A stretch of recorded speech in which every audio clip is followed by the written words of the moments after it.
Hey guys, welcome to the VGU Retrovision Transmission for the week of, what is it? Today's the 20th, right? Today's the 20th. Yeah, Today's the Yes. today 20th. is January the 20th, 2013. I am your host, Scott Peltz, and on this episode of Retrovision Transmission, we are going to be talking about shooters, first-person shooters. But not any first-person shooter. We're not hitting the whole gamut. This is specifically classic shooters, and by which Okay, that's maybe a good even word. more specifically, pre-Half-Life shooters. Because Half-Life kind of defines the modern shooter. That's kind of the point where shooters stopped being action-heavy, no story, violent, murder everything, collect key cards, etc., and started to kind of focus on narrative and immersion and things that sort of make what we consider to be the modern shooter. So, in this episode, we're going to be talking about everything before Half-Life.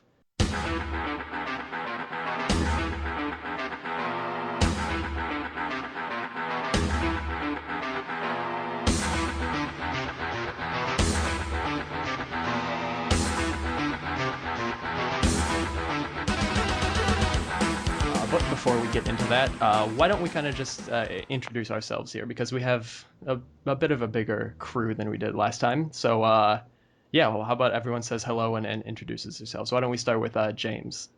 Okay. Hi, guys. James Pongello. If you've listened to any of the podcasts that on the site before, then you'll know who I am. Yeah. All right, and then we have Zach next. I'm Zach Davis, and I love shooters. Hey. Awesome. Hey. Says the guy Awesome. sounds like a stoned out 17-year-old. He's like, I love shooters. Shooters, man. I don't know Alright. why I sound like that, alright? I don't. I'm not stoned and I'm 20, not 17. But I do sound It's like okay. that. Okay. Okay, we I am love glad it. you Well, said you're not obviously. stoned first. I'm glad you took offense to the right thing first. Like, I'm not 17. Well, also not 17, but possibly stoned is going to be Matt. I am not 17. And also, I wanted to compliment you on your use of the word gamut, because that was really good. Well, happy to have you here, Matt. And Yes, on the that note. saving the best for last, because he always bestows me with that honor, is Joshua Mobley. Well, I'm honored. Yes, I am Josh. All right, Hell so yeah. I got nothing else. what?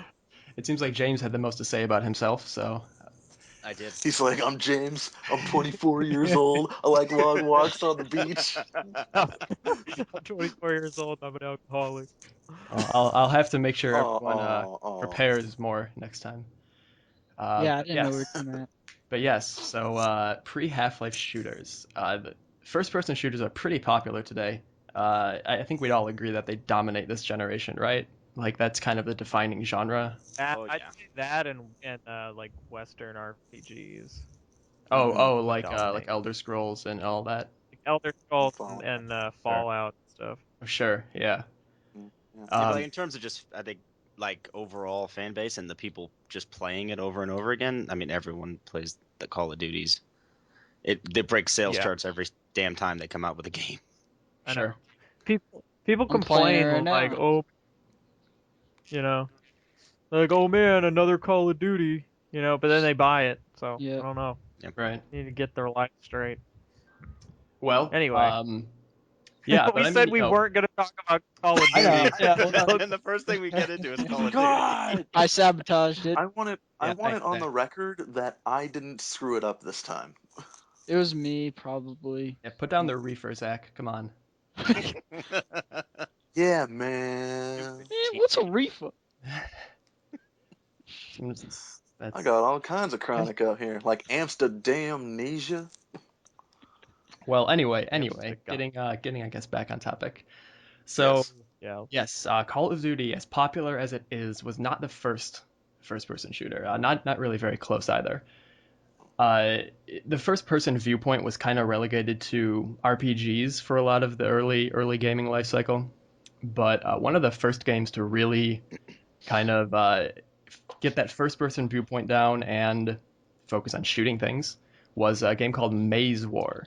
I don't think any of us have played Maze War. It is available free to play online and has been for a while. It's actually there have been remakes and re-releases of it for I think as early as or as recent rather as like 2003 or something, 2004. There have been remakes of Maze War, and I guess for good reason. It was even though it came out in 1974, it had online play. Uh, it had a level editor. It had pretty much everything that you would expect from like mid 90s shooters, except 20 years before. And it That's crazy. yeah, That's it's kind impressive. of nuts. I guess one of the more innovative features of it too is that you were actually a character in it.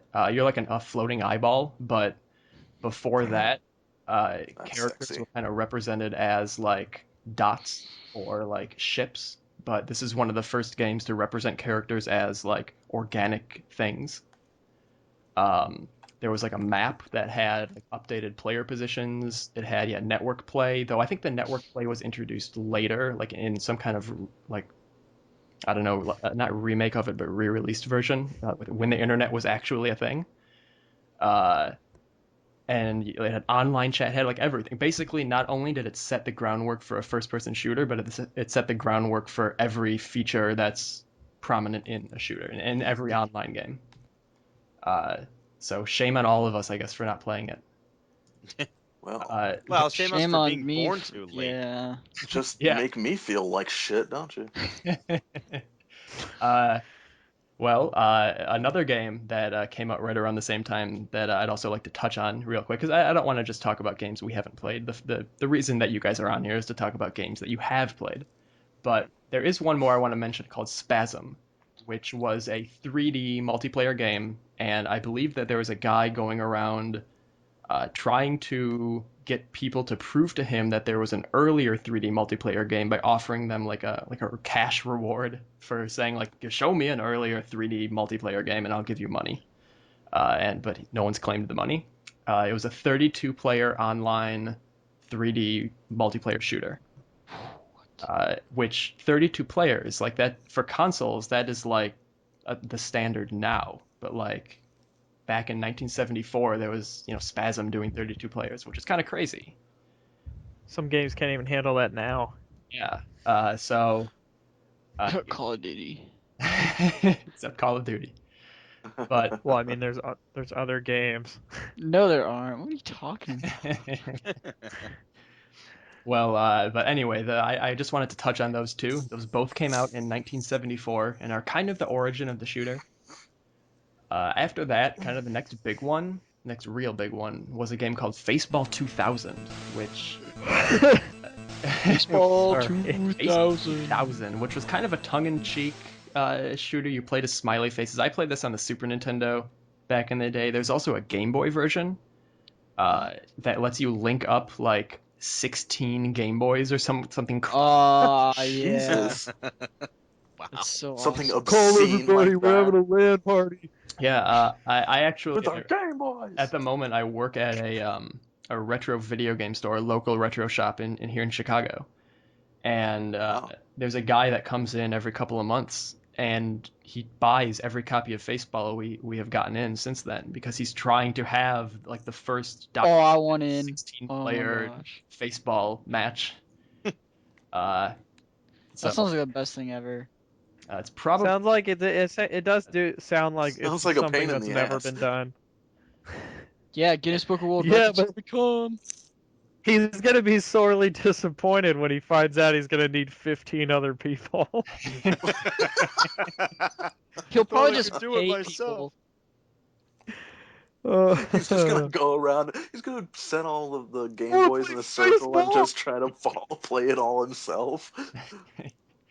But I had a lot of fun with Faceball. You play as a giant smiley face and you shoot little Ooh. like triangles at other things in a maze. Hmm. It's very rudimentary. It doesn't really have much in it. Uh, but It's Very also known simple. as MIDI Maze. I think that might be the original name, MIDI Maze, but it was changed Huh. to I've Faceball heard for of some MIDI places. But anyway, the next big shooter, and this is actually maybe the most important early shooter, like let's say pre-Doom shooter, uh, because it was made by id, and id went on to be Oh the yeah. most, probably the most significant developer for not only shooters but probably the PC in the early 90s. Id kind of paved the way for a lot of things. But Zach, why don't you tell us what this game is? Because I have a feeling you're pretty pumped about it. Hover Tank 3D. Hover Tank 3D, released in 1991. It took John Carmack, who, for those that don't know, is kind of the messiah of coding. That Uh, guy is a genius. yeah, he's crazy. It took him six Have you weeks. ever listened to one of his like panels at QuakeCon? His like Yeah, 3-hour panels. There, I try don't know what he's talking understand. about, but it's like fascinating. Yeah, it's like he's speaking another language. I follow him on Twitter, and I never know what any of his tweets mean. I can't decipher any of them, but I still read everyone. And yeah, he developed the engine to Hover Tank 3D. It took him 6 weeks. And Zach, why don't you tell us a bit about Hover Tank? Because I think you are the biggest Hover Tank fan in this chat. Maybe in the world. Maybe. Well, it was a vehicular combat So game. modest. So it was during a nuclear war, and basically had to go around and rescue people in a hover tank. And there was a radar, and that was pretty cool because a bunch of the other games didn't have radar, so you can know when or where enemies were. And then there was also a countdown, so you know when the next nuke was going off. So, And what would the uh, like the I haven't played this game. You said nuke. What did the yeah, nukes do? um, they go off if you don't like. So you have to start the level over basically. Okay. If they go off, so it's a level timer basically, but with the actual point to it instead of just saying you have this certain amount of time to finish the level. And so basically, the finishing the level was saving all the people, and the people were grayed out at the bottom of the screen. As you saved them, they turned yellow. Not Hmm. sure why it was that color, but That's Maybe cool. they were sick before and now they're not. no, you're just saving people and bringing them into your hover tank. Into your hover tank. So yeah, hover tank was the Fun. kind of the like it was a really big landmark title for shooters and for id for that matter. Because their breakout was obviously Wolfenstein, but Wolfenstein didn't come out of nothing. So hover tank was sort of the precursor to Wolfenstein, which I didn't know growing up. I thought Wolfenstein was like the first shooter, but yeah, I did too. I Yeah. guess Hover Tank was the first id shooter anyway. Hmm. Um, Yes. and the engine that it was built on, like I'm looking at a screenshot of it right now. It looks remarkably like Wolfenstein or Doom, Mhm. but it's really simple. I guess it's all just solid colors, no textures, no anything really. It's just a gray ground and then teal and purple walls everywhere. But that's cool. Oh, I'm sure that's available online as well to play it. it's Uh, probably some weird website where you can just download it for free. It's I probably mean, shareware at this point. it has a history of releasing all of their stuff like free online after a few years, right? Yeah, like Yeah, Doom they and Doom 2 are there. Doom Oh, 3 source code just got released for free. Yeah. okay, so yeah, then that's all free now. It's great. Well, Hover Tank went on to inspire. It used an engine called, I think it was like the Catacomb, like Catacomb 3D or something engine. That was another shooter sort of by id. Um, it was like some fantasy like wizards and warriors type of shooter or adventure game. But the engine is kind of an early version of the Wolfenstein engine, which was used to make Wolfenstein of all things.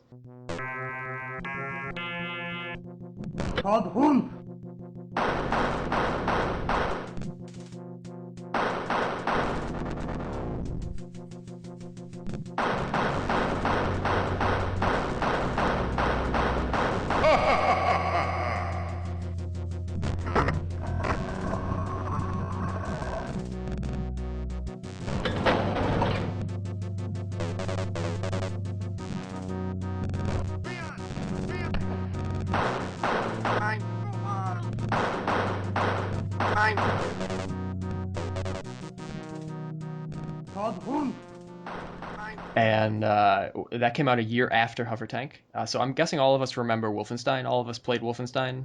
I Mm-hmm. didn't play it, but I played a remember little it. bit. I played a little bit. My father had Wolfenstein and Doom and all that on his computer, and he used to play it, and my brother and I would just watch him play. Like it was like like a movie. We just sit down and watch him play Wolfenstein. We're like, get Mega Hitler, Dad, get him! I loved Wolfenstein as a kid. I thought that game ruled. I was really bad at it when I was a kid, but Oh yeah. What Great did game. what did we play it on? What did everyone play it on? Because originally it was a PC game or a DOS game, but yeah, I played it on Super. PC. Okay, Yeah, you PC. did play the PC Yeah. ones. Okay. I Well, I played played it PC. on PC because my dad plays a lot of he only really plays PC games. So when I was growing up, that's what I played until I got my Sega Genesis. And That's a good system. yeah, so I played mostly everything PC until I got that, and then I got my PS1 and all that. But Sure. yeah, I played quite a bit of Wolfenstein when I was a kid, and Yeah, then I also played quite a bit of Doom. yeah. Well, I Doom mean, and Doom Duke was really the Nukem next were one. the others. What's interesting about Wolfenstein? I was reading about it today, and it actually started life as like a stealth game. It wasn't an action game. Mhm. Like the intent was to have the player like kill Nazis, hide their bodies, like dress up in their uniforms and infiltrate, like, Oh, that you would have been know, cool. the Castle Wolfenstein. My dad would not have been good at that. No, I'm sure a lot of people wouldn't have been as good at that. But what's his name? Was it John Romero? Kind of the other id guy. You've John Carmack doing all the programming and John Romero doing all of the, I guess, design. He Yeah. kind of muscled his way into like this should be an action game. And thank God it was, because after Wolfenstein came out, we kind of got at the time anyway, the epitome of action titles, which was Doom. And now all of us have played Doom, right? Like the original Doom. Yes. Yeah. Well, Mhm. yeah. Okay. What did we play it on? Because again, that's like Wolfenstein. PC. That had a bunch of PC. releases. So PC, I- PC. 32X. Really? You played it on the 32X? The 32X. Yeah. Oh man. Well, I'm okay. so What was your retro. experience with that? Yeah. Give me some 32X love here, James. All right. So the game itself, I remember having fun with the game. It was, it was one of those things where it was like I was really little, so I remember playing it, liking to play it, and my parents took it away from me because they said it gave me like nightmares or something. I don't remember that. Hmm. I don't remember having nightmares from it, but they told me I had nightmares, so they threw it away. That's an But excuse.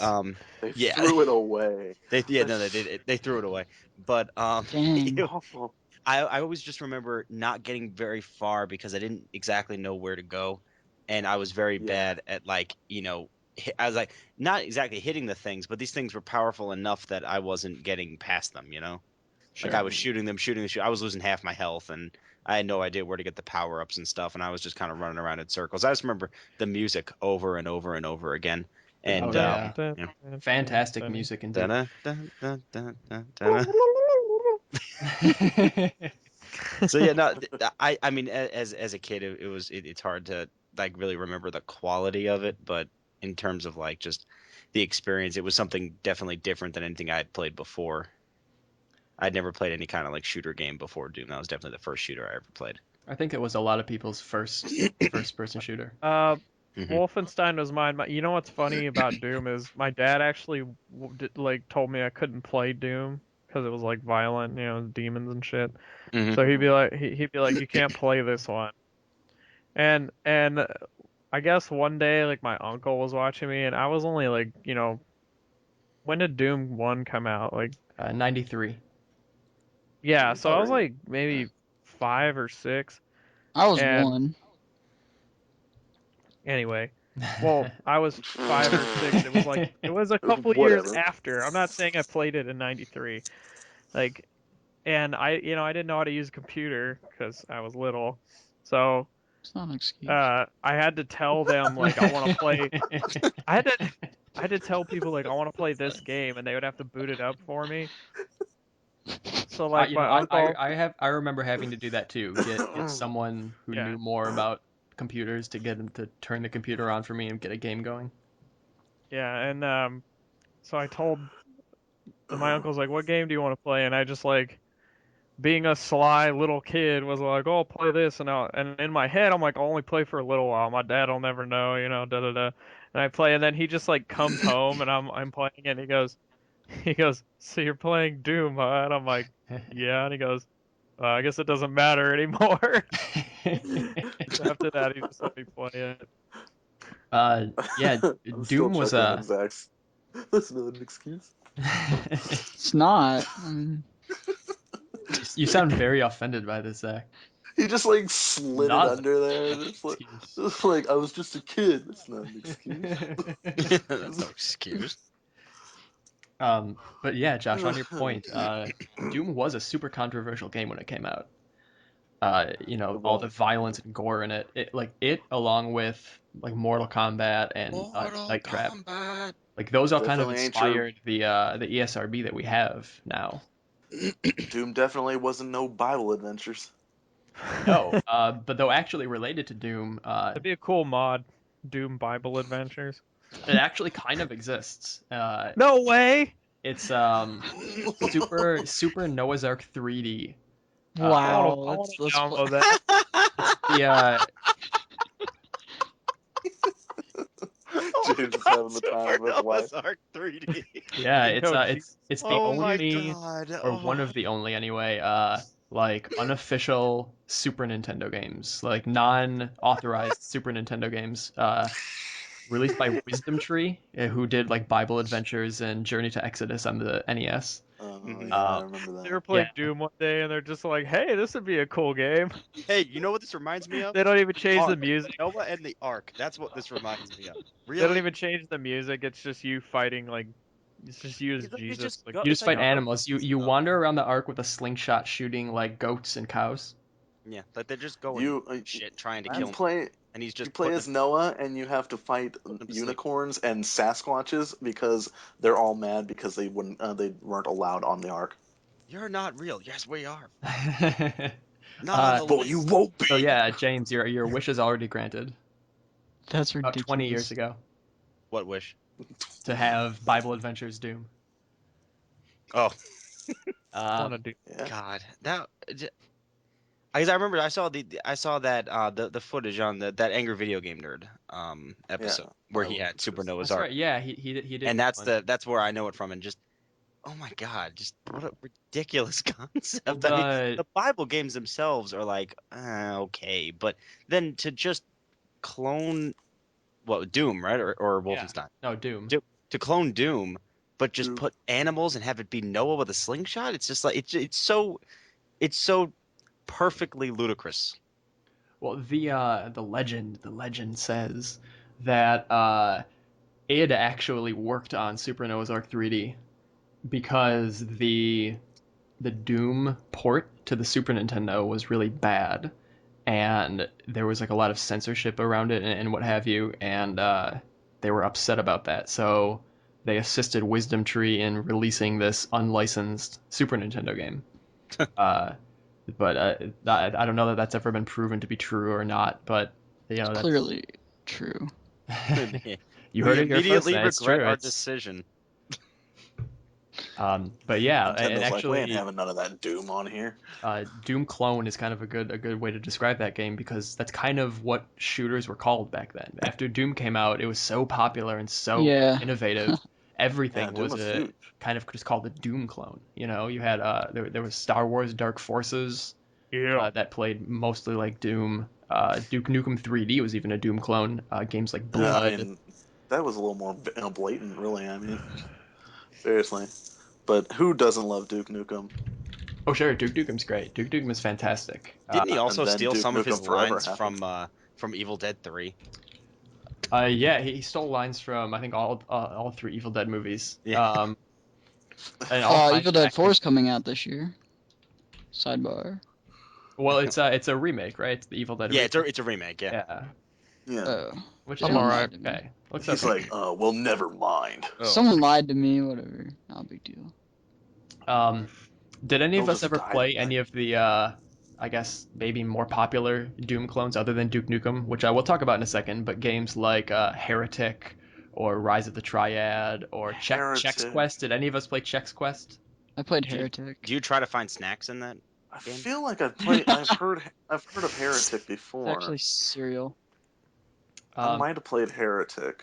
I think that it was no, it wasn't Heretic. It was a Hexen, which was a sequel to Heretic. So, I think Hexen was released on the Nintendo 64.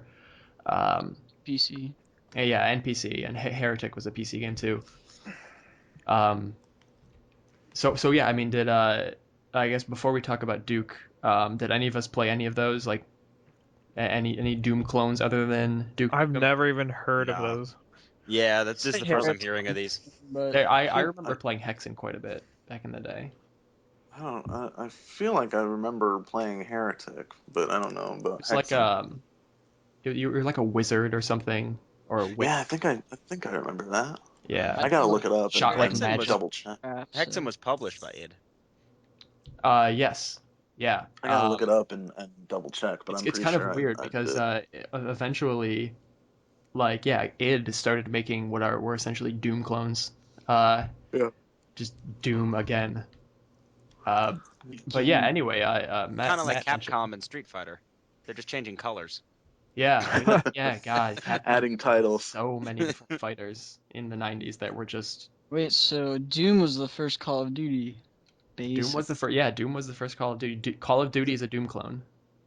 No, but I mean like, cause they just keep releasing the same crap over and over again. So Call of Duty's business id model, did. Activision's business model. Yeah, is Yeah, we id definitely clone. played Yeah, is Heretic id. before. You have played Heretic. Yeah, we definitely played Heretic. A big one too was Blood. Blood came out. I think it was a little later in the '90s, but it was made by Monolith, who went on to do Fear, which was Mm-hmm. pretty popular for a little while.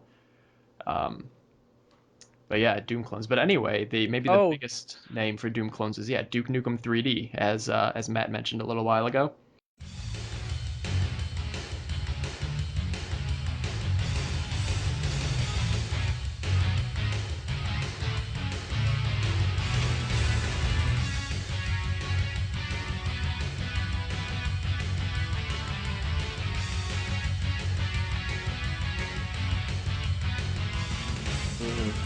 So obviously we all know Duke.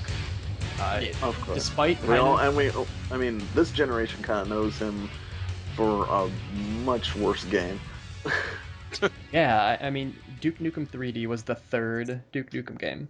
The first two were side-scrolling shooters, Yeah. and the third one was a first-person shooter, much like Doom. Though, a quick aside, I guess, even though the term Doom clone is big, and there were a bunch of games released on the Doom engine, a lot of Doom clones were not the Doom engine. They were their own engine, including Duke. Duke Nukem is not on the Doom engine.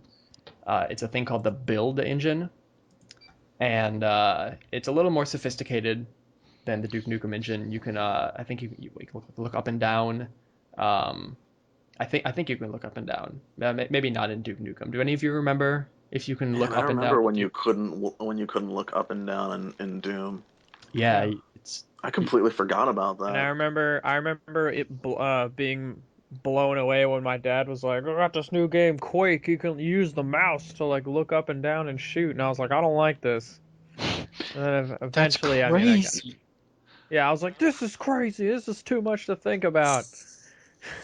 I mean, I was like 6 at the time, but Yeah, shooters have actually come quite a long way since Doom. Like, yeah, in Doom, you couldn't look up and down. You couldn't crouch. You couldn't jump.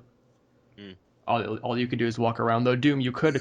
There were like stairs. You could go up different levels and elevators and stuff, Right. which was not in Wolfenstein. Wolfenstein, everything was a flat, Yeah, it was flat like plane. all one. Every building was one story. Right. Yeah. But anyway, Duke Nukem. Duke Nukem was a pretty big release. I would say. So have we all played Duke Nukem 3D? Yes. I haven't played it. You have not played it, James. I have not Okay. played. I know Duke Nukem. I haven't played any of the games though. None of the games. Wow. Okay. Yeah. Well, you should get on Duke Nukem. It's Duke Nukem 3D. I think holds up. I played it not that long ago. Um, I remember people got up in arms about the strippers in Duke Nukem. yes. Yeah, they were Yeah. strippers, though I don't think they actually got naked. I think I think they took their tops off. they may have. Actually, yeah, you might be right. You would give them money Yeah. and they would like open up Yeah. their bras or their whatever they were wearing. Yeah. I think you're right. And that's what they got really upset about. And They're then like, that was "There's boobs in our game." yeah, and he would make like sexist comments and all kinds of Oh yeah. things. Like yeah, he would. That was kind of the big thing about Duke is he He had was personality. unapologetic. Yeah, and he had personality. He was a character. You know, you go back to Doom or Wolfenstein with BJ Blazkowicz in BJ Wolfenstein and Blazkowicz. the Marine guy in Doom. Marine guy. Like I don't know that he has a name, He's but just I mean, Marine. I read a yeah, Doom novel once. He had a name, but I don't remember Ugh, what it was. a Doom novel. probably like John Matrix or something. It was John Tanner or something. I don't know. Uh, I'm gonna John look it up real Matrix is quick. the main character in Commando. but it looks like his name is just the Doom guy. The One word actually. Doom guy is one word according to Wikipedia. Doom. Uh, yeah, he's in the games. He's never referred to by name.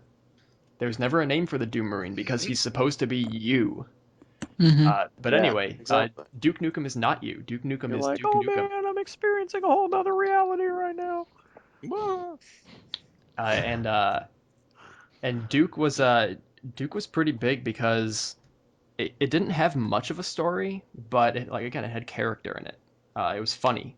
It wasn't just horror and violence. Or a game we didn't mention was Marathon. Marathon had a story to it, um, but it was a very serious story. And Duke Nukem was not serious. Duke Nukem was very crass and off color about his humor, Hmm. which was kind of crazy. At the time, Duke Nukem was very popular, very innovative. And so, what did we all play Duke on? Because Duke was another game that was it was on a lot of PC. things. I PC. actually never played Duke Nukem. No, oh, you and James. I I've thought seen you. it. I You, thought you. Zach. Did Zach play? Because Matt's played it. I've played it. Have you played it, Zach? I've played it more recently. I wasn't allowed to Wasn't play it it when it on? came out. I played it on PC though. I mean, I played it like Wasn't it 5 years on ago. Xbox Live, like the marketplace, a long I time think ago, or so. was that Doom? No, they Doom was on there. did put Doom Because and I Doom. Doom know I 2 were played on there. something on Xbox Live once. Yeah, At Doom and Josh's. Doom 2 were on Xbox, but they got pulled. I'm pretty sure Uh, Duke Nukem was on there. I don't know if it got pulled or not. That I was still have dumb. Doom on my hard drive. Side note: in the novels, the protagonist of the Doom novels was named Corporal Flynn Fly Taggart. What a terrible name. My name is Flynn Fly Taggart. Fly was his nickname. Flynn Taggart. Flint Haggard. What a I'd But bad you rather can his call me name was. Fly. Yeah, you call me Fly. Hey, Call me Fly because I don't sound like an asshole enough.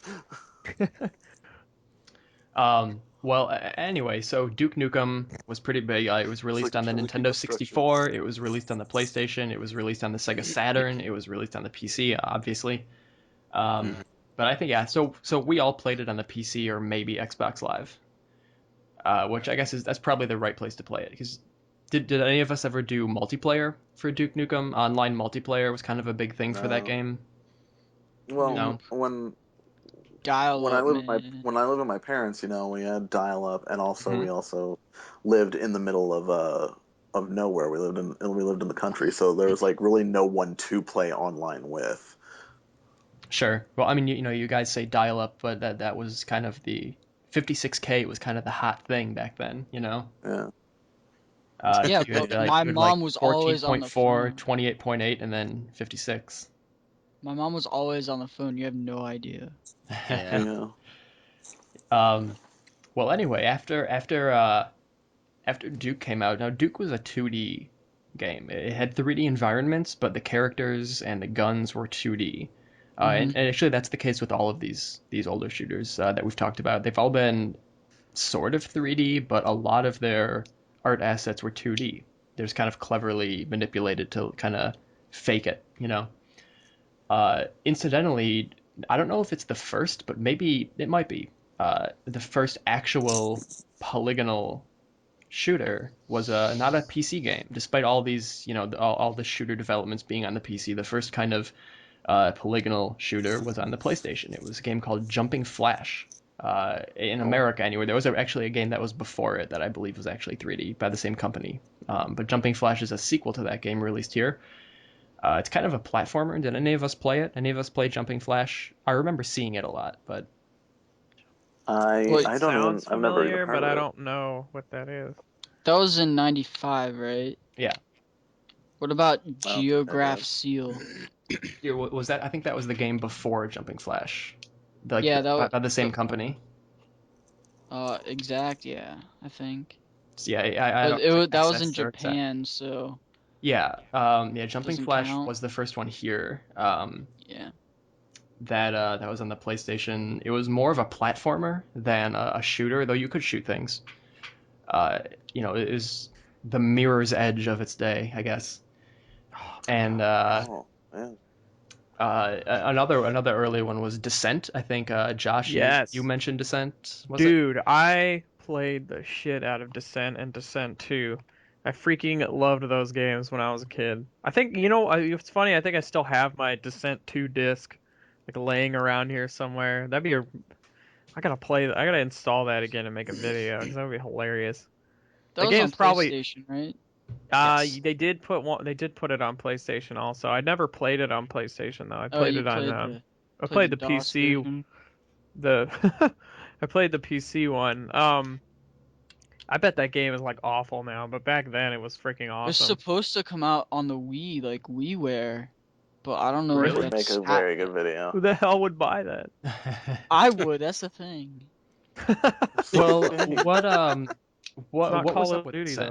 though. What tell us a little about it, Josh, of what you remember about the game, the specifics. Um, I don't even know if it had a story. All I remember is that you're playing as a ship. You're not playing as a person. Hmm.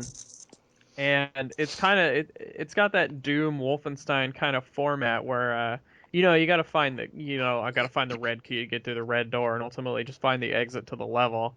But um the I guess its gimmick was that you didn't like walk or anything. You weren't restricted, like you floated.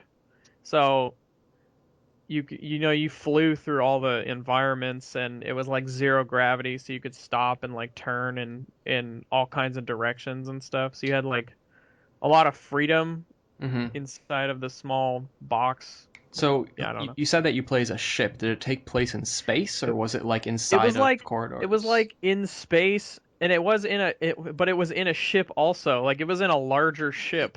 Okay. Huh. So like Ships and ships. you were So it's playing a as kind ship you were in a playing ship. yeah, yeah. So you're playing as like a fighter ship, but you were in like some huge mothership, something like that. Like the ship, if you look at if anyone's looking up the cover to like Descent 2 right now, that's the ship you play as, I believe. And yeah, Okay, I don't sure. remember It that there looks like was a ever a weird story. it's like almost spidery, scorpion looking Yeah, ship. yeah. Huh. Yeah, But I remember seeing the box for Descent. when the PlayStation came out, but I Yeah, it's boring. It's just like it just says Descent on it. yeah, it's like in red lettering, right? Let me look it up. Let's No, it's in pull it up. gold lettering. Gold lettering. Yeah, Ooh, I gold's remember always that better. though. But yeah, that was one of the first, a very early 3D, fully 3D polygonal shooter. And the PlayStation actually really pushed 3D a lot more than maybe it's given credit for, because Yeah. a lot of games were like 2.5D, 3D worlds with 2D assets in them. Mm, So mm. that the PlayStation kind of came around and really pushed 3D forward. Well, it's kind of their thing. It was like 3D and stereo sound, right? Right, yeah. So yeah, the PlayStation actually did a lot for the shooter genre. You kind of relate the shooter genre to the PC in a lot of ways. Maybe nowadays Call of Duty has kind of taken over the identity of the shooter, but That's kind of uh, everything. Well, I mean, I think it's most popular on Xbox and PC, but it's on other stuff. Like, mhm, it has other communities. sure. Vita. What? Yeah, that, I'm that sure hot there Call are of Duty people that like declassified. that game and defend that game, but I never played it, so I don't know. Should do a VGU plays declassified. Maybe I'm if it, not buying a Vita yeah, they better give it to anyway. me. Better give it to me as a PlayStation Plus perk, otherwise I ain't playing it. So Um, but the PlayStation was pushing 3D, but PC was not to be left behind. Because id, after Doom, they kind of started doing sequels to Doom or level packs to Doom, yeah, it had like and Final Doom and yeah, they did Doom and Yeah. Doom Ultimate 2 and Doom. Final Doom, and then Ultimate Doom, which was like a re-release of the original Doom. Uh, but while all that was going on, they were working on a new engine, a new fully 3D engine, which I think is id Tech 2, id Tech 3, maybe. I think it's That was 2. for Quake, right? Exactly. Like, Yeah, the In yeah. Quake engine, in which in in is '96, they released Quake.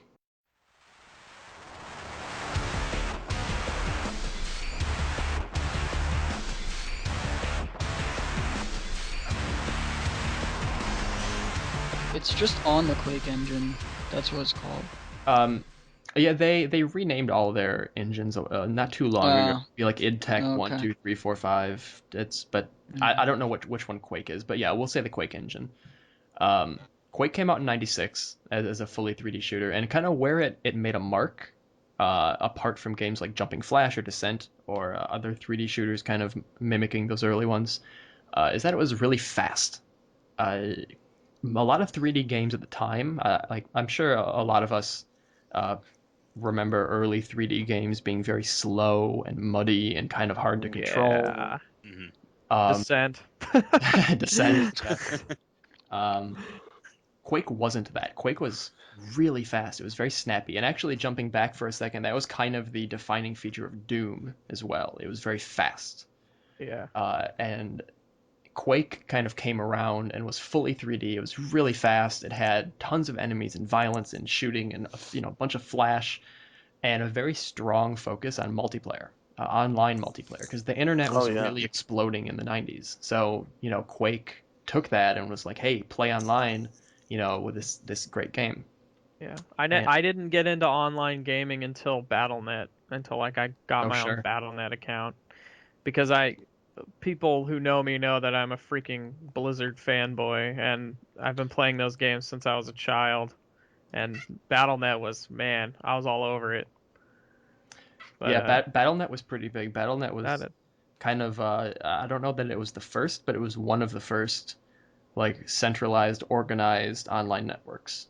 Because before that, actually, for a lot of these shooters, there were like like browser-based, like server yeah. connectors. Like Well, any of us that's how remember things games like MPlayer Yeah. or like Zone. that's Uh, how GameSpy came about. oh sure, Yep. yeah, GameSpy. I think it was because of like it was because of like they made a Quake server browser or something like that. And Sure. that's what it was. It was like because a lot of games like Warcraft 2 actually launched before BattleNet was a thing. So if you wanted to play multiplayer, you had to go on like message boards Yeah. and talk and you had to post like IPs to each other in order to play. Sure. That's great. Here, hack my computer. I know we're not supposed to be talking about this, but when I first started playing Counter-Strike, I remember connecting directly to IPs instead of using a server browser. Yeah, Well, so you'd yeah, the connect original directly to Counter-Strike. server IPs. Mm-hmm. Yeah.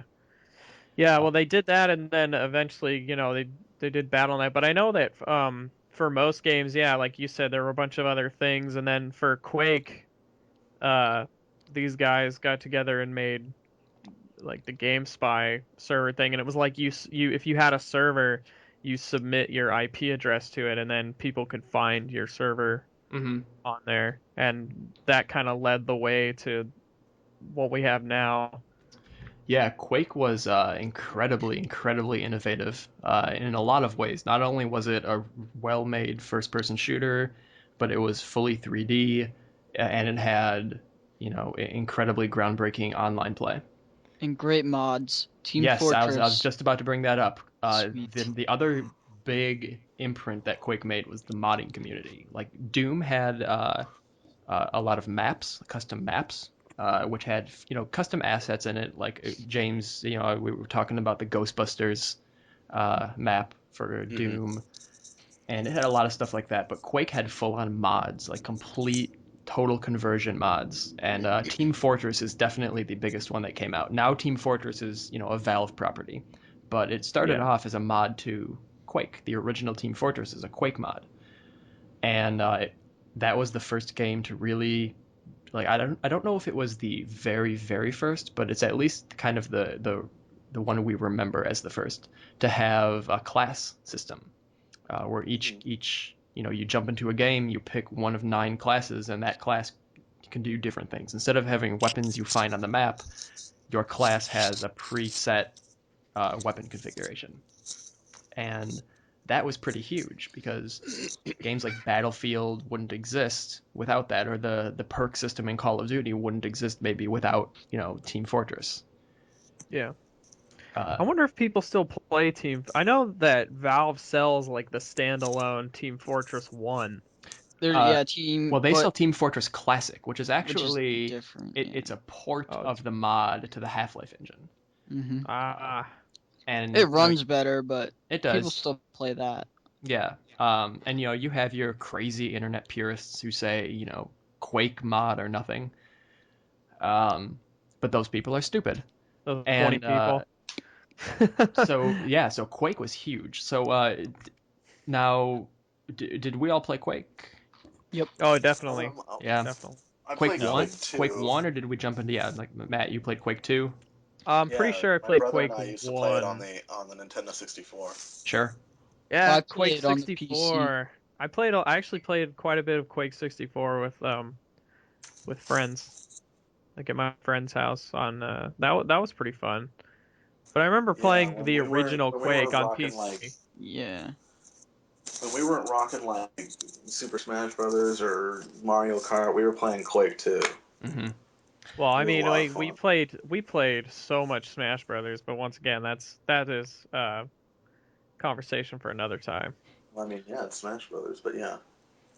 Yeah, I mean, Quake was pretty big around my neck of the woods. Quake 1, we played a decent amount of. Quake 2, we played more of, but Quake 1 really kind of set the tone for mid 90s shooters. Unreal came a while after Quake. I think it was actually based off Quake 2, but um, kind of the idea of the multiplayer shooter started with Quake. Even though shooters had their foot in the multiplayer, door from day one. Maze War was exclusively actually multiplayer. I think Quake sort of popularized multiplayer or repopularized it, perhaps. Yeah. Didn't Um, the term frag come from Doom multiplayer?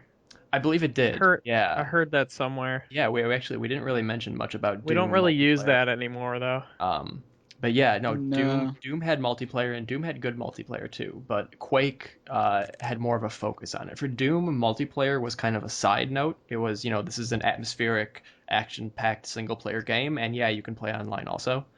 But Quake really focused on the multiplayer, and the tournaments, like prize money tournaments, started popping up for Quake. clans. Doom didn't invent clans, but it definitely popularized the idea of a clan or a guild or whatever you want to call it. I used to be in a clan or Unreal Tournament 3. Yeah, I've had my fair share of embarrassing clan stories. Yeah. Um, We but were yeah. actually good though. Oh yeah, no, we We suffered. finished MLG, like the first season of UC3. We finished 3rd place in MLG Wow. on Oh, their let's go to first. ladder. Of course, they weren't like doing professional UC3 stuff, so it really didn't matter. But Well, I'm gonna have yeah, to talk to you about that. we were pretty damn good at that game, and then nobody played it after that. Yeah. Yeah, you missed that esports scene you're a little early. A little early. Yeah, really. But Doom, yeah, not Doom, I'm sorry, Quake, really got big with like organized tournaments and organized play, with clans and LAN parties. I don't know if any of us remember LAN parties, but I've done a couple LAN Well, parties actually in my LAN day. parties, man. LAN parties are super fun. sure, I have and so much fun with LAN parties. haul in either your PC or your console and a TV over. We did Yeah. we had a Left 4 Dead LAN party one A time. while We back. did And we did we did Gears Gears once. of War as well. Yeah. But I yeah, think well, that's you guys can thank Quake for that because it was not the first game to focus on LAN play at all, but it popularized it for sure. I don't think enough can be said about Quake in terms of how important it was for shooters. It's kind of if Doom was the recipe for a shooter, or Wolfenstein, Quake was like the second coming of that. Well Yeah, said. it was the and masterpiece.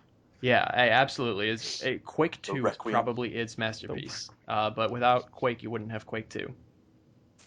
And Yeah. shortly after Quake came along, you guys talked about playing Quake on your Nintendo 64. Um, there was another really big shooter on the 64 that actually is maybe the only big name console exclusive shooter, um, maybe ever, because Halo came to PC. Halo and Halo 2 were on PC. Yeah. They came Um, later, but they did, yeah, but they came they still are eventually. there. And actually, Halo 2 servers are still up on the PC. I think they just They're announced that they're gonna bring them down, but yeah, they're coming down day after Valentine's. mhm. Which I mean, at first I was like, "Oh, that's sad," and then I read that like they peak at 20 players, and I'm like, "Oh well, nobody cares." That's actually how a lot of shooters end up. A lot of games on the PC, like Rainbow Six, not Rainbow Six. I'm sorry, SWAT 3, SWAT 4, SWAT 4. SWAT 4. That's a SWAT 4. fantastic game. I love SWAT 4, and there's a very very small community of players, but it's a fantastic game, and it kind of sucks that they pull it down.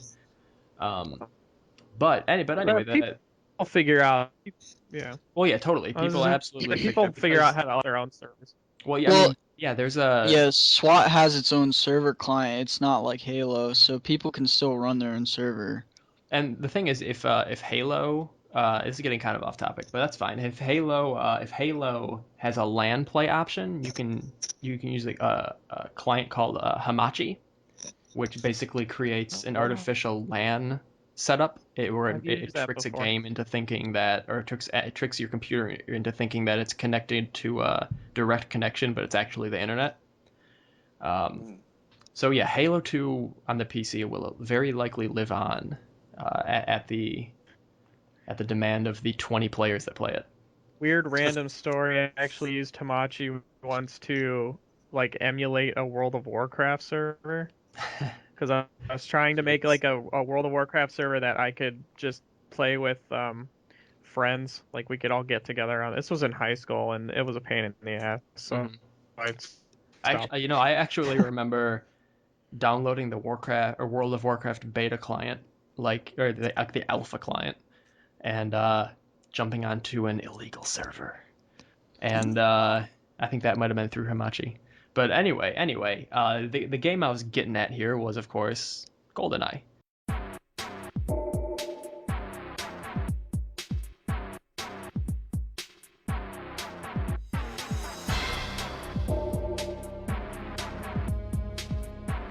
Yeah. Finally, one I've actually played, like really played. James Sure, all quiet, like Like I this forgot he was asshole here. and his, So, this asshole and his Descent 2 and this Quake. I don't even know. What are you talking about? Well- LAN parties and ISPs or PCAs or whatever the hell you were talking about? And all PC this stuff gaming. connecting Oh, to things. IP and, like, I have addresses. no idea what you're talking about. But This is PC gaming, son. I mean, yeah, you know, first-person shooters have their root in PC gaming. But Mhm. GoldenEye again is a game that never came to the PC, and it sort of is the black sheep of the first-person shooter lineage because it never came to the PC. And well, James, why don't you tell us about GoldenEye because you've been so quiet this whole time? All right. Well, GoldenEye was this game, and it was based off of this movie that was called GoldenEye. No, sorry. It was a first-person shooter game for the released exclusively for the N64 that Yeah. was based off of the GoldenEye movie, which was a James Bond movie with Pierce Brosnan. I think that was the first Pierce Brosnan James Bond. I think so. I I think it was. believe it Um, was, but I'll look it up for you. And ba- basically, at least for me, that was like the first time that I really like, because I played Doom a little bit when I was younger, but like GoldenEye was the first person shooter that I really played like a lot. That I put a lot of time into and really learned how to play, and it was like it had you could play like couch co-op, not cooperative, Couch competitive. multiplayer. Competitive. Yeah, competitive multiplayer, and I think you could play up to 4 players. Hmm. Yep. We only ever had 2, but but you could play up to 4 players, and they could play like just basically like regular like deathmatch and stuff. And then of course there was a single player campaign. There were all kinds of cheats that you could do. You could have golden guns and weapons and invisibility, all kinds of crazy shit if you Paintballs. played Game Paintball. Shark Yep. in paintball, big head Oh, mode. I loved paintball. And yeah, for me that was kind of like the thing that really introduced me to first person shooters and really kind of defined what a first person shooter was. Up until a few years later, then Halo did that again. But sticking with GoldenEye, it was kind of like an introduction to how to play those games. Although it's funny because it's one of those games that I played so much back then, but now I can't play it. I just can't do it because Well, it's because there are so many the things you controls take. are terrible. Yeah, their controls are awful. There are so many things you take for granted now that we didn't have back then, so you didn't even know what you were missing.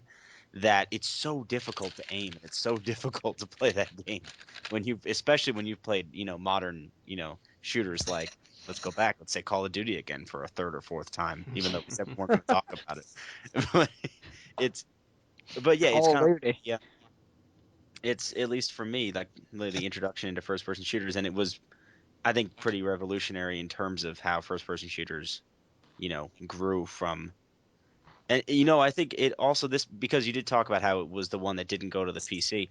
It probably introduced, not maybe not the concept, but introduced it on a mass scale to console gamers. Because if you look, you guys Yeah, all played, absolutely. PC stuff. I never did. And the first one that I really latched onto was GoldenEye.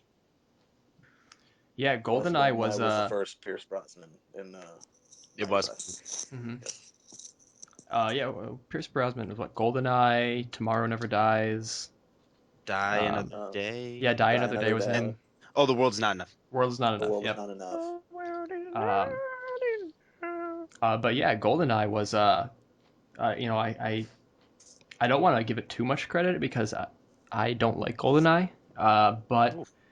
I Did you not play it when you were a I child? did actually. I did. I actually I have a big aversion. As a quick aside, I have an aversion to the Nintendo 64, and part of it is because when my local video game shop was going out of business, they were selling everything. Hmm. I had an opportunity. My favorite game at the time, was Earthbound, and I still love Yeah. that game. Um, but I never bought games as a kid because I was a kid and I didn't have money. So I rented games. My mom would let me rent games. And when this shop was going out of business, which was, I believe, like 98, GoldenEye came out 97. So yeah, this would have been about a year after. Um, I had an opportunity to buy a complete boxed copy of Earthbound for $10. Whoa. And I passed it up instead to buy a Nintendo 64 with GoldenEye for $40. Um, Oh, You and shouldn't be bitter at the N64. You should just be bitter about your. Well, I'm better at it yourself. because for a time, for maybe a month, about a month, I would say, me and my friends were just all about GoldenEye, and uh, I wanted to, have that system and have that game. So just for a brief fling, I decided to go with GoldenEye, and after a couple of months, we didn't really play it anymore. And now Earthbound still one of my favorite games. I own a copy, but I don't have the box or the guide for it. And if I want it, it's going to cost me $500 or $600. So Yeah. Yikes. I have a bit of a vendetta, against GoldenEye. I, for one, loved the N64. Some great memories, like me and my best friend, because he had an N64 and I had a PlayStation. So, he'd come to my house to play PlayStation, and I'd go to his house to play N64. And man, we had some good times playing Um, N64. but yeah, GoldenEye was, despite my aversion to it, is actually it was a pretty not necessarily groundbreaking but innovative game. Um, it had a really strong focus on stealth. Like multiplayer is what people remember, but the single player was actually a lot of fun. It was a very tactical shooter. This whole time we've been talking about Doom and Quake and Star Wars and Duke and all this, and they're all action games, they're all crazy high octane action games. But GoldenEye was a very slow game. It was very tactical. It had location specific damage. You could hit the triggers and pull up a reticle and shoot people in the leg or in the hand. You could shoot. My favorite was always shooting caps off of people. Yeah, that's right. And it had a stealth system in these old shooters like Quake and Doom. Um, if the enemy was in the room, he could see you, and that was it. But in GoldenEye, guards would have patrolling routes, and they would have, all these little things that you would have to pay attention to, and you could sneak around them and pick off guards, so you didn't have to fight groups of them. Weapons could be silenced. You could shoot people in the head. Headshots were I don't believe they were invented by GoldenEye, but headshots were absolutely a pretty new feature in GoldenEye and maybe popularized by it. The headshot is kind of the staple of the first-person shooter, but GoldenEye was one of the first to implement that.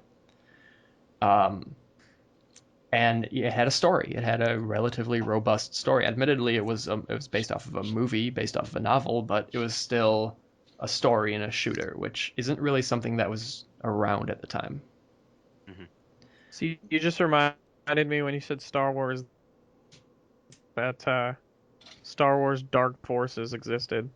Because I still have that game to Yeah, this well, day. we briefly mentioned I it have the earlier. PC one. Kind of floated Yeah. over it. He's I all just like, love yeah, I know, Josh. shut the I fuck love up. like we finished we finished talking about GoldenEye. He goes like, yeah, and then Josh is like, yeah, I know what you're talking about. Hey, Star Wars. Like what?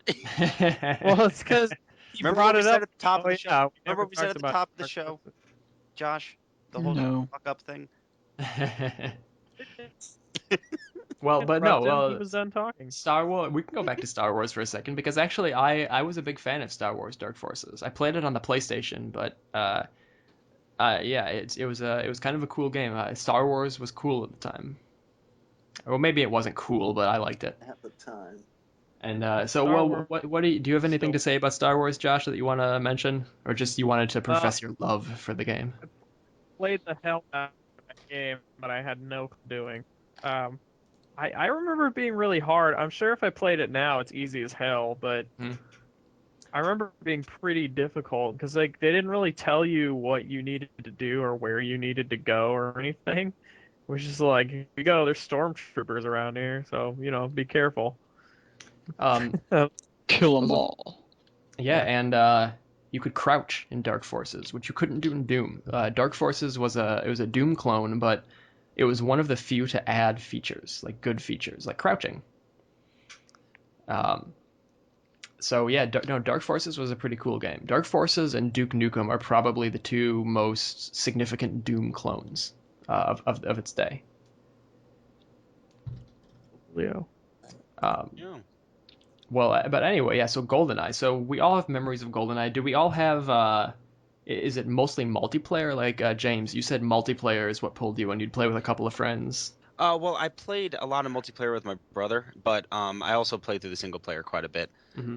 My favorite level was Frigate because I got to Sure. say Frigate without getting in trouble. Oh my gosh. That was so yeah, no, but that one was good, and I mean, I remember just getting the Game Shark and then just going nuts with like dual wielding the golden gun and stuff, and Oh yeah. dual wielding Yep. rocket launchers, getting the Moonraker laser. It's pretty cool. Oh yeah. But yeah, that Moonraker. game was the whole thing. I played a lot of single player and I played a lot of competitive multiplayer. So Yeah, it was What about you guys? multiplayer for me as well. Like, I mean, we had kind of dabbled in the single player a little bit, but I mean, no, all we really ever did was just play multiplayer. Is that the same for you, Matt and Zach? You play multiplayer mostly I for. never played Yeah, GoldenEye. Never played multiplayer with my cousins. So multiplayer with your cousins. Okay, so I guess maybe I'm the only one here then that had more Well, experience with the single I player. didn't have one. I didn't have an N64, and they did. So whenever I got to go over there, we would all just play together. Sure. Well, this is a little after Half-Life, but what about Perfect Dark? Did any of us get into that? Oh I yeah. never I had an remember expansion having pack, so I couldn't a, play it. Oh yeah. I know. Wasn't I that some just shit? just sold it because I was like, I don't want to buy an expansion pack, and I'm like, let me just get rid of this copy because I can get some money for it. As I've never played this game, bought it back in whenever, like 2000 or something. I Um, remember playing. Wait, what were we talking about? Perfect I just Dark. already forgot. Perfect Dark. Perfect Dark. No, I never played it, but I do remember having a poster on my wall. It was the other side of a Mech Assault 2 poster because my brother-in-law had Mech Assault. I actually threw in Perfect Dark about a month ago, and GoldenEye doesn't hold up at all, but I think Perfect Dark is actually it's pretty decent. It has a better frame rate. It has a more robust story. It's also an original story and not a James Bond story. Mm-hmm. So It was Rare's spiritual successor, so I think they right, learned from GoldenEye and kind of made a better game. yeah, I think Perfect Dark is objectively better than GoldenEye. It takes everything that game did, but does it better. Except you need a damn expansion pack for it, the cheap If you need an bastards. expansion pack, I think you can play some multiplayer without the expansion, but Yeah, to there's play some minor multiplayer you can play. You cannot play the single player campaign right, you can't do single player at all without without it. expansion pack, which is Right. ridiculous. But anyway, that game came out in I think 2000 or Jesus, like, that's 2001. stupid. It came out 2000. Okay, so yeah, that's a little late. So it's, I wanted to mention it because it's not GoldenEye, but it is a successor to GoldenEye, and maybe it deserves a nod. Um, so yeah, I mean, we're getting pretty close to the release of Half-Life at this point, which, as I said at the beginning of the show, is the kind of the line that I don't want to cross. GoldenEye was 97. Half-Life was late 98. I believe it was October, November. Though at the time right now, Half-Life was in development. Half-Life almost didn't innovate in the way they wanted. Half-Life was previewed a lot in magazines leading up to its anticipated release, and then it was completely scrapped because Valve said this game is not what we want it to be. So they went back to the drawing board after a year or two of development. They just threw everything aside. And had it come out in its original form, it would have been pretty much a Quake clone because the Half-Life engine, which I think is the Gold SRC engine, I think is what it's called, Gold Source, but it's it originally started as pretty much a Quake clone with a protagonist called Ivan the Space Biker. Though that wasn't his sounds official wrong. name. That was that was kind of his in studio name. He looked like a dwarf, a space biker dwarf, before he became Gordon Freeman, as we all know him now. But had Half-Life kind of faltered a little bit, I think another game would have maybe taken its place or had a chance to take its place anyway. And I had mentioned this before the show to you guys, and I seemed like I was the only one who had a love affair for this game. Trespasser. Trespasser Never heard of Jurassic it. Park. My name is John Parker Hammond. I was born on March 14th, 1928. What follows is a record of certain events in which I took part between the years 1980 and 1997 on an island I will call Site B. Site B was not to be a theme park, but a research station. This was where we did the real work.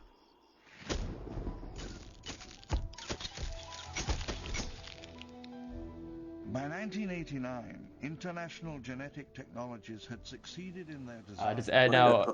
Like I said, the only Jurassic Park game besides the Super Nintendo ones, obviously, is the one from Chuck E. Cheese Sure. with the Jeep. But yeah. Light guns. Yep, light gun game. Mhm. But no, Trespasser was a game that came out, I think, 2 months before Half-Life came out. It was incredibly anticipated. I remember at the time in PC Gamer seeing previews for it, and computer and video games seeing previews for it, just all over the place. There was tons of hype around Trespasser for probably about 2 years leading up to its release. It was by DreamWorks Interactive. It was supposed to be a tie-in to The Lost World, which I think came out in 97, 98. I think it was 97. But yeah, Trespasser was supposed to ride off the success of the Lost World. And it was a first-person shooter, but it had a focus. It wasn't open world, but it was almost open world. The levels were very big and had a very free-form feel to them. There's a lot of backtracking in them. And you played as a character named Anne, who was voiced by Minnie Driver.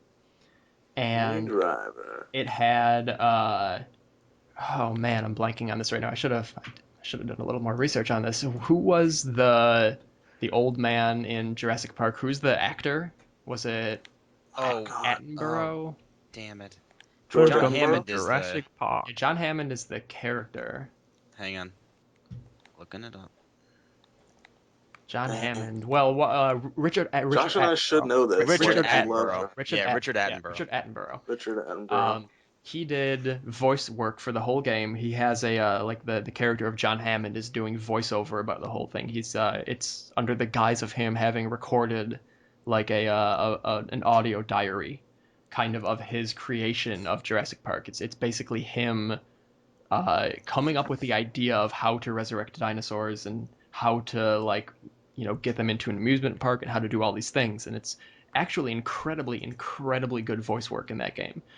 There's actually a YouTube YouTube video that is only his voice work used to put together the story of Trespasser. And if you like Jurassic Park at all, I wish I knew the exact name of it, but if you look up Trespasser narration on YouTube, you'll come up with it. It's like 30 or 40 minutes of it, and if you're a fan of Jurassic Park, it is a fantastic listen. It's all original, but I believe it's canon, because this game was, again, it was supposed to be this huge, innovative, amazing game that revolutionized shooters and video games. It was supposed to meld the world of film and the world of interactive entertainment. It was in development for 3 years, which was kind of a big development time for 98. Yeah, really. At the time, again, going back to what I was saying about Hover Tank 3D, John Carmack, I believe, single-handedly made that engine in 6 weeks, and the game took like a couple of months to make. So this game was in development for 3 years. It went over budget many times. The only issue is that it had a date. It had to meet the release of The Lost World, which was fall of 97. I'm looking right now. I saw that in theaters. Yeah, me too. It's a disappointing movie, but yeah, it was not very good. That's another topic. Jurassic Park 3 is pretty good though. The game Jurassic ended. Park 3 is very Jurassic good. Park 4 is actually coming. Yeah. Next year. It's a thing. Next year. It's officially happening. But all right. the game, even though they wanted it to release alongside Lost World, it ended up getting pushed back another year. Came out in the fall of 98 because there were tons of problems with development. Basically, the game decided to create everything that we think is a modern invention for shooters back in 1998. It uses, so when Spore was announced, a big piece of hype about Spore is that it was going to use procedural generation for animation. Will Wright came out on stage and said that the game doesn't have pre-canned animations. It uses a physics engine to create realistic animations for these creatures, so they move and behave realistically and not, what some animator thinks this thing should move like. It uses like AI to do it. Trespasser did that in 98.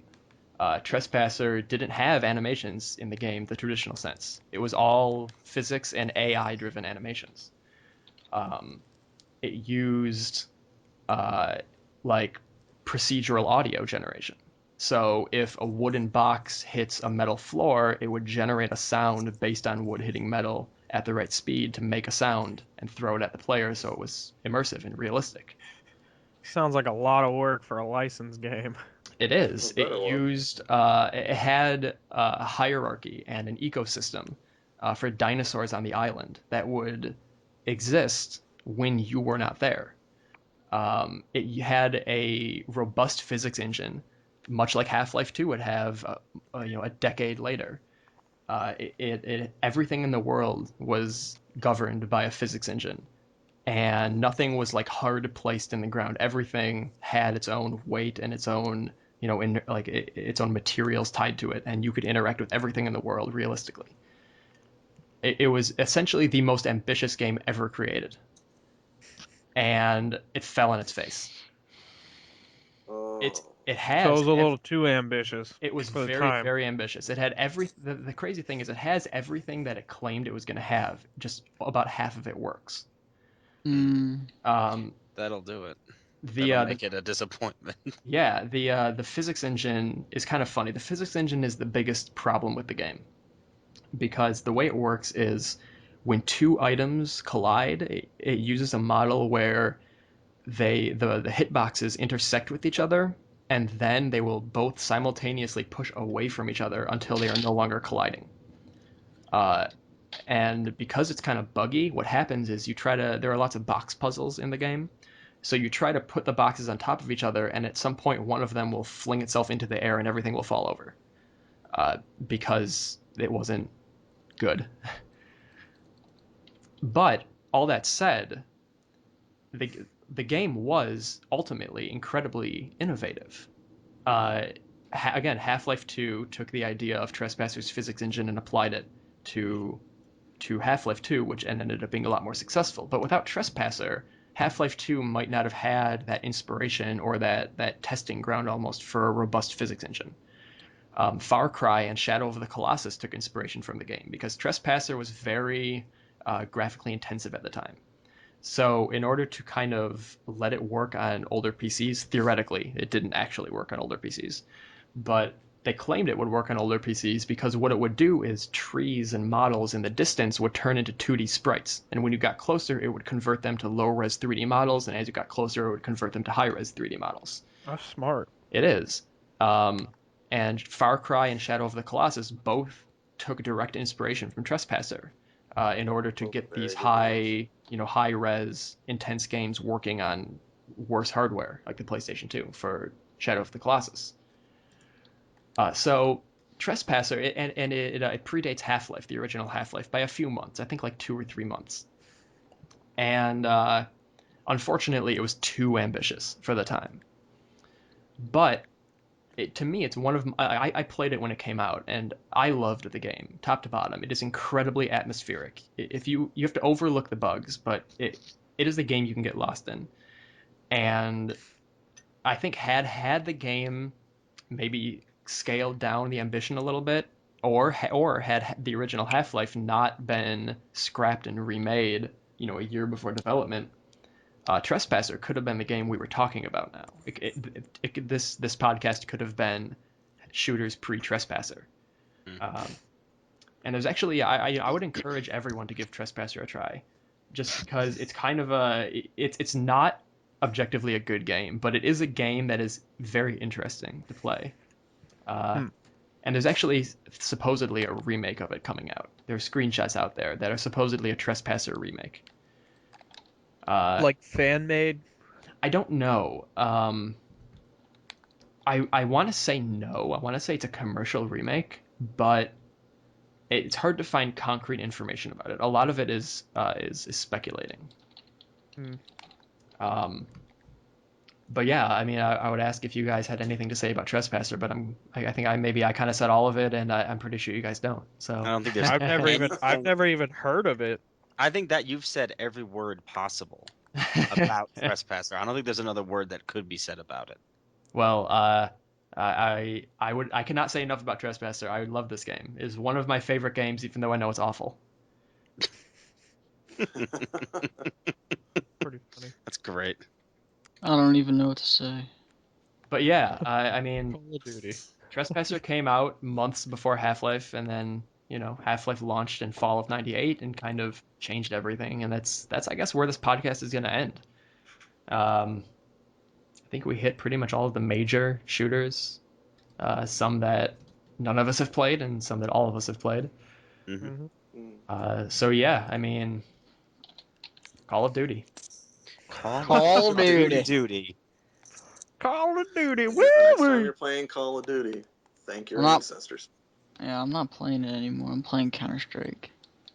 Well, Like a man. Well, the next time you go back to Call of Duty, because you know you're gonna go back, everyone answers the call eventually. Mm. You're Duty. going.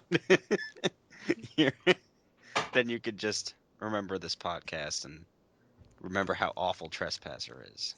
and thank Scott loves it. Trespasser. Think about Trespasser and how much Scott loves it. Yes, dream about Trespasser. Become the Trespasser. No, okay, don't be Whoa, wait a minute! don't Oh, become the yeah. Trespasser. I don't want to advocate that. they, Sins. they arrest Zach because he broke into somebody's house. It's like, I was just trying to be the trespasser. Like, God, I'm yeah. actually playing Counter-Strike in someone else's house because I trespassed. Zach be Trespassing trespassing. led the way for Counter-Strike to happen. They come out, they're like, what are you doing in my house? It's like, shut being up, the I'm trying to win trespasser. this match of arms race. He's like, Counter-Strike Go, he's right? like, talk to Scott if you want to get Yeah, mad at go. me. Good. Well, yeah, I guess that's the show then. That's everything. Yeah. All right. Yeah. Thanks for Bye. having us on. Yeah, thanks for being on. Thanks for talking about, some old shooters that are maybe somewhat relevant today, but maybe mostly not.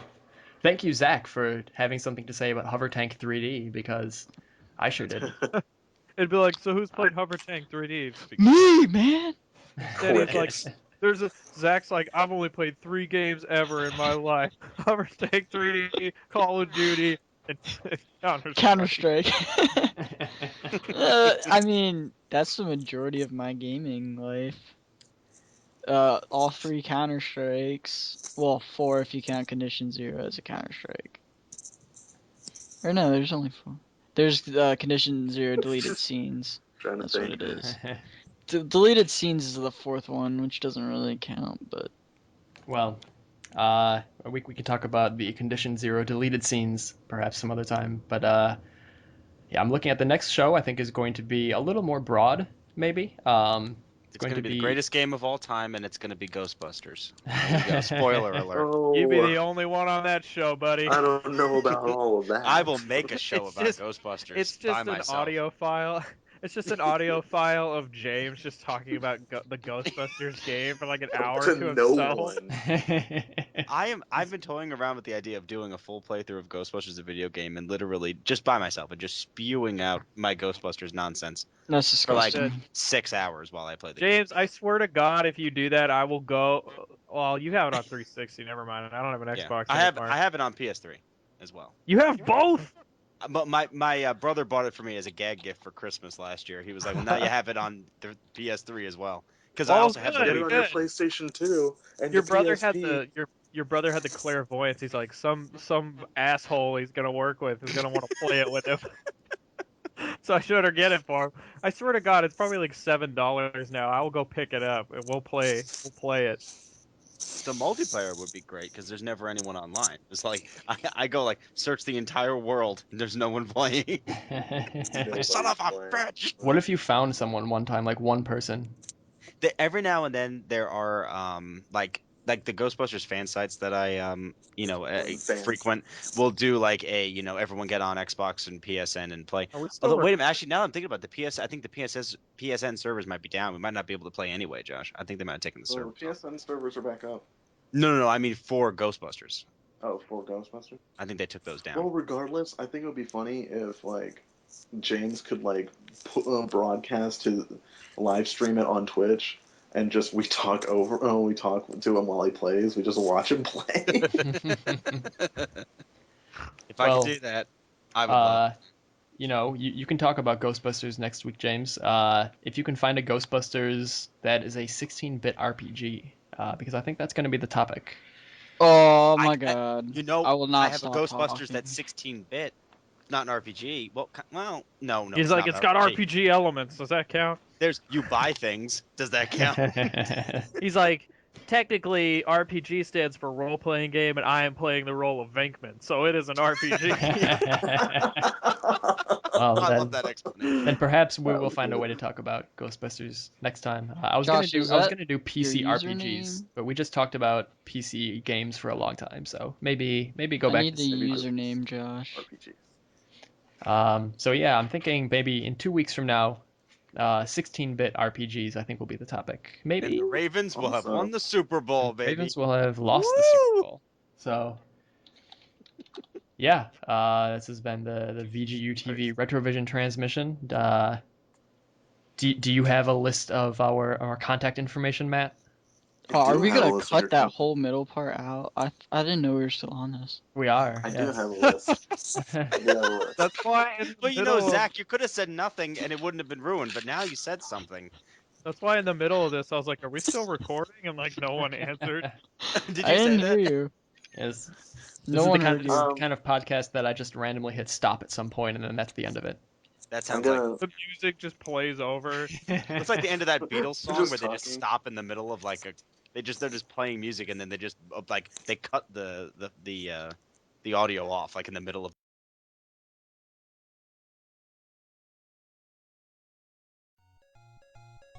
You can come to our site at VGU.TV or find us on Facebook, VGU.TV. Also, we got a Steam group of the same name. You can find us on Twitter at VGU.TV or YouTube VGU.TV official.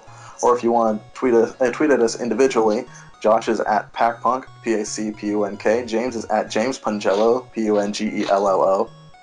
Zach is at that Zach Davis. There's no K in Zach, just so you know. Scott is at Scott Pelt, PELTZ. I am at Mattman07. If you want to play with us on the PlayStations, you can find Josh at PacPunk, James at Pungelbro, PUNGELBRO. You can play on Xbox with Zach and James. James is Pungello1988. Zach is triple tap space X. Don't spell out space. You will not find Zach. Or if you want to play on Steam, you can find Josh at Joshua Mobley. You can play with Scott at his name is Scott SCAWT, and Zach's name is Frank73. That's FRANCK. Good luck, because I 73. searched for him and there were like 50 other Frank 73s. Just So- search triple tap X, then I should show up. Nate found me.